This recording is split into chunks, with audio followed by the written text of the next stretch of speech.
बिस्मिल्लाहिर्रहमानिर्रहीम। अस्सलामुअलैकुम।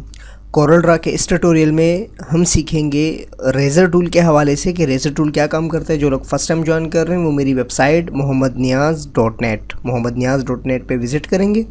यहाँ से आप लर्निंग के पेज को सेलेक्ट करके कोरल ड्रा को सेलेक्ट करेंगे। यहाँ कोरल ड्रा के तमाम टॉपिक अवेलेबल है। इसमें जो आज का हमारा टॉपिक है वो है रेज़र टूल। कोरल ड्रा को ओपन कर लेते हैं। इस वक्त जो वर्जन है कोरल ड्रा का वो मेरे पास है कोरल ड्रा X7।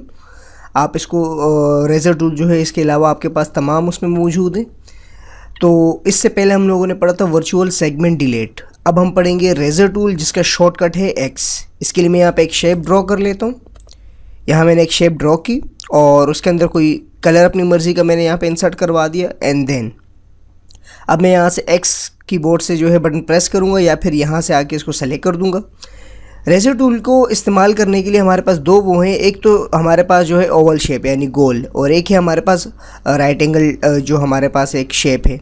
तो सबसे पहले एक तो रेज़र टूल आप मैन्युअली यूज़ कर सकते हैं, जैसे आप लोग पेंट में या किसी और सॉफ्टवेयर में यूज़ करते हैं कि आप किसी भी चीज़ को रिमूव करते हैं तो यहाँ से आप इजीली उसको रिमूव कर सकते हैं। एक तरीका तो इसका ये है, कंट्रोल सेट करके अंडू किया।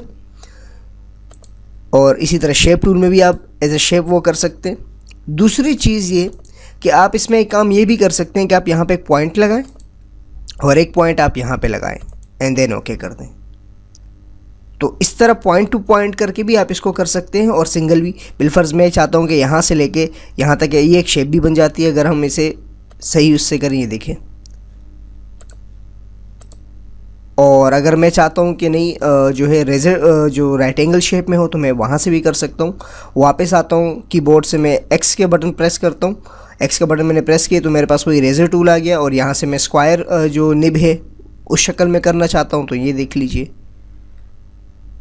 और इससे हम मुख्तलिफ़ किस्म की शेप वगैरह भी ड्रॉ कर सकते हैं। इंशाल्लाह प्रैक्टिकल में और से हम जो है वो सीखेंगे किस तरह हम प्रैक्टिकल इसको इस्तेमाल करेंगे। तो रेज़र टूल सिंपल है, हमारा रिमूव करने का काम करता है। जो ऑब्जेक्ट हमारे पास ज़्यादा हो जाते हैं या फिर ख़राब हो जाते हैं तो हम रिमूव करने के लिए इस्तेमाल करते हैं।